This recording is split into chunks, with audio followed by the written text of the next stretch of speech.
E aí, bora mergulhar de cabeça nas lendas que inspiraram alguns dos deuses e das técnicas mais poderosas que a gente vê nos animes? Se preparem, porque por trás de cada nome que a gente já conhece e adora, tem uma história simplesmente épica. Se você é fã de Naruto, com certeza já ouviu esses nomes: Amaterasu, Susanoo, Tsukuyomi, a espada Kusanagi. Parece até uma lista de jutsus, né? Mas e se eu dissesse que por trás de cada uma dessas técnicas existe um mito com milhares de anos? Chegou a hora de a gente conhecer essa origem. Mas para a gente entender essa briga de irmãos, essa treta celestial entre a deusa do sol e o deus da tempestade, a gente precisa voltar um pouquinho. A gente tem que conhecer a história bem trágica dos pais deles, os deuses que literalmente formaram o mundo. Então, no comecinho de tudo mesmo, a gente tem Izanagi, que representa o céu, e Izanami, a personificação da terra. Eles eram tipo o casal divino original, com uma missão bem específica: pegar uma lança celestial, sabe, e mexer no oceano que era puro caos. Das gotas que pingavam dessa lança, nasceram as ilhas do Japão. Que começo, hein? Só que aqui tem um detalhe: a ordem cósmica era tudo. No ritual de casamento deles, a primeira tentativa deu super errado. Por quê? Porque Izanami, a deusa, falou primeiro, e isso, na cosmologia deles, quebrou a regra. O resultado? Filhos deformados. Eles tiveram que fazer tudo de novo, e só quando Izanagi falou primeiro é que os deuses finalmente nasceram de forma saudável. Uma lição sobre seguir o script, né? Só que essa vibe de criação, de tudo dando certo, não durou muito, não. Uma tragédia estava prestes a acontecer. Uma daquelas que muda tudo e cria a barreira definitiva entre o mundo dos vivos e o dos mortos. Pois é, o nascimento do Deus do Fogo foi, assim, uma catástrofe, literalmente. Ao nascer, ele queimou a própria mãe, Izanami, até a morte. Izanami ficou, bom, completamente destruído e cheio de raiva. Num ato de pura vingança, ele foi lá e matou o próprio filho, o Deus do Fogo, que tinha custado a vida da sua amada. Mas mesmo com a vingança, ele não conseguia aceitar. Então, desesperado, Izanagi fez o que ninguém deveria fazer. Ele desceu até Yomi, a terra da escuridão, o submundo japonês. A missão dele era uma só: trazer Izanami de volta. E ele a encontrou lá, na escuridão total. Ela até concordou em tentar voltar, mas impôs uma condição. Uma regra bem clara e muito importante: eu vou pedir permissão para voltar com você, mas você não pode, de jeito nenhum, olhar para mim. Uma promessa simples, né? Mas que ia ter consequências eternas. Só que a paciência de Izanagi não era o forte dele. A espera na escuridão foi ficando insuportável. A curiosidade bateu e ele quebrou a promessa.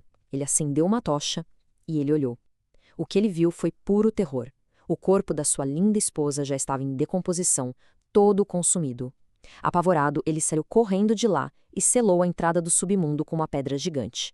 E foi assim que a fronteira entre vivos e mortos foi selada para sempre.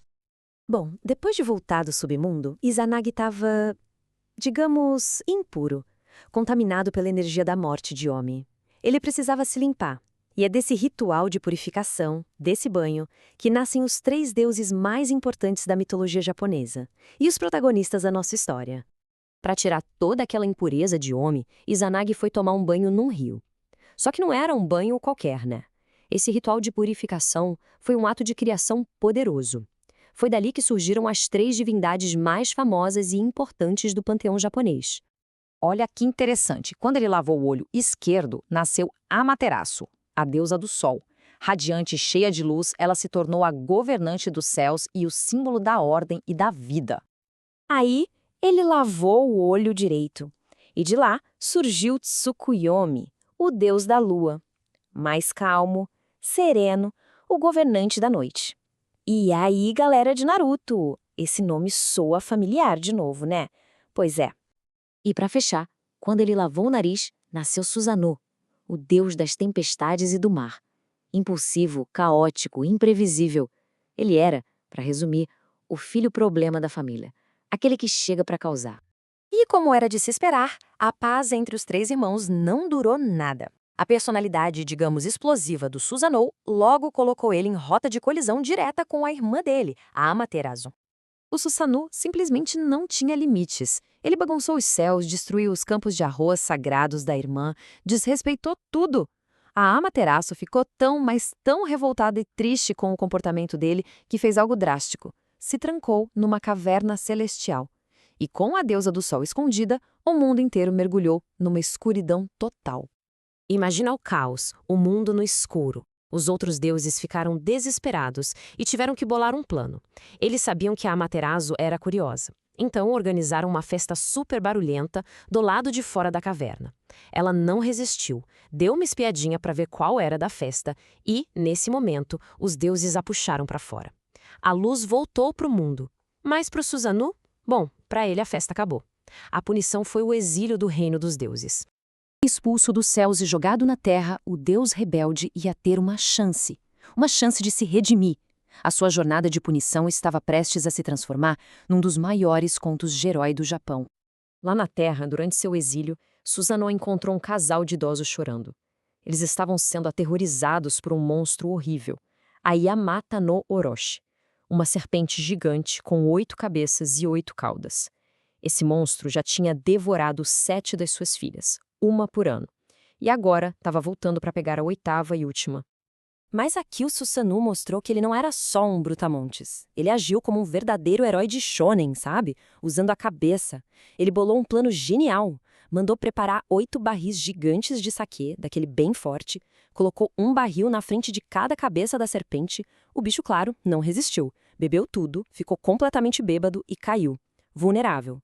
Foi a chance perfeita para o Susanoo atacar e cortar cada uma das cabeças do monstro.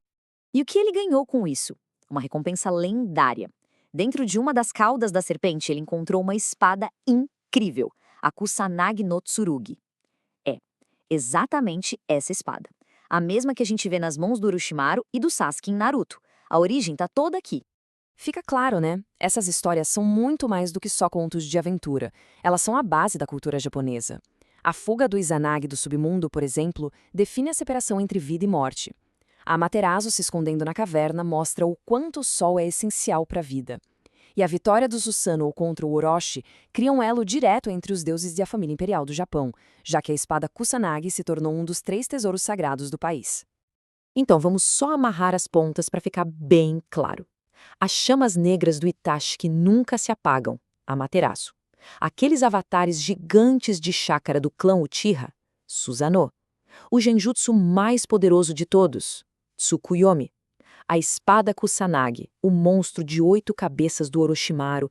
Tá tudo aí? É a mitologia japonesa servindo de roteiro para alguns dos nossos animes favoritos. E tudo isso deixa a gente pensando, né? Se um deus que era visto como um encrenqueiro, um rebelde, acabou se tornando o primeiro grande herói do Japão, que outras histórias sensacionais e cheias de reviravoltas estão escondidas por trás dos animes que a gente tanto adora? A resposta com certeza é muitas, e vale muito a pena ir atrás delas.